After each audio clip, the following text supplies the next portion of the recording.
Hello সবাইকে। তো আমি তোমাদের গুড মর্নিংই বললাম, কেন কি এখন সকাল। তো আমার গলাটা খুব খারাপ। আজকে একটু কাতলা মাছের ভাপা বানিয়েছিলাম। সেটা হচ্ছে কাতলা মাছটা কিন্তু কাঁচাই ছিল। তো কাঁচা মাছ দিয়ে ভাপাটা এইভাবেই বানালাম, যেটাতে সর্ষে পোস্ত আছে আর একটু লাল লঙ্কা দিলাম কালারের জন্য, আর দিয়েছিলাম একটু পেঁয়াজ আর ধরো 3-4 কোয়া রসুন থেতো করে। তো এটা এখন সুন্দর করে নুন দিয়ে দিয়েছিলাম মেরিনেট করে। আমি ওপাশে কিন্তু কড়াতে জল বসিয়ে দিয়েছি গরম করার জন্য।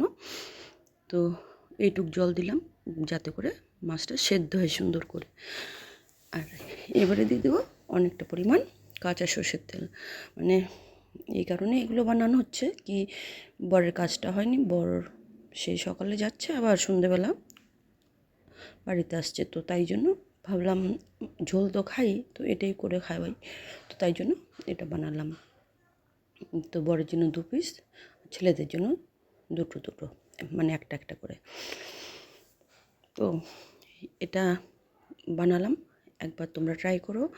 আর ভিডিওটা কিন্তু স্কিপ করো না, দেখো। ইচ্ছে হলে কমেন্ট করো, না হলে না করো। লাইক শেয়ার সাবস্ক্রাইব করো, কারণ অনেকেই করেছো, যেহেতু এত লোক হয়ে গেছে এখন। তো এইভাবে আমি ভাপাটা করে নিলাম। তো এই যে দেখো কি সুন্দর মাছটা সেদ্ধ হয়ে গেছে, তেল ছেড়ে এসছে। তো একবার কিন্তু অবশ্যই ট্রাই করো। আর পাশে কিন্তু থেকো, হ্যাঁ, মানে পছন্দ হতেও পারে নাও পারে, এটা একটা উদ্দেশ্য নিয়ে করা। তো পরে আমি তোমাদের সাথে একটা সময় আমি একটা ফুল ভিডিও বানিয়ে এভাবে শেয়ার করব যে আমি কেন এই কাজটা করতে চাচ্ছি। মানে যেহেতু হাজব্যান্ড সার্ভিস করে, আমার তো পয়সার দরকার নেই, সত্যিই নেই, কিন্তু আমি কিছু সমাজের লোকের জন্য কাজ করি, তো যেটা তার থেকে নিয়ে আমার করতে ভালো লাগে না। তো চাচ্ছিলাম নিজের কিছু করতে পারলে সেটার থেকে দিলে পরে কোনো অসুবিধে নেই, আর এটা থেকে বেশি দেওয়াও যায় না। তো যাই হোক, রান্না রেডি হয়ে গেছে।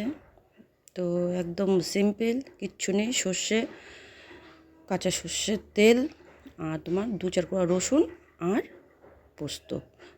তো এইভাবে বানালাম। তো এই যে পরিবেশন করে দিয়ে দিই, রাত্রি হয়ে গেছে, সবাই খেয়ে নিক। এবার আমার ছোটোটাকেও ধরতে হবে খাওয়ানোর জন্য, ওটা মারাত্মক জিনিস, ওটাকে খাওয়াতে গেলে অনেকটা সময়ও লাগে। আর তোমার 5 বার ভাত মুখে দিলে এনাফ ওর জন্য, ও খেতেও চায় না কিছু। তো এই হলো রান্না, আর তোমার সাথে যেটুকুনি পারলাম শেয়ার করলাম। ভুল ত্রুটি মার্জনা করো, ক্ষমা করো আর কি। আর অবশ্যই পাশে থেকো। আর পাশেটা ছিল শুকনো মাছ, ওটা। তো চলো, দেখো কিন্তু পাশেও থেকো, এটা আমার অনুরোধ। তো চলো, টাটা, সবাই খুব ভালো থেকো।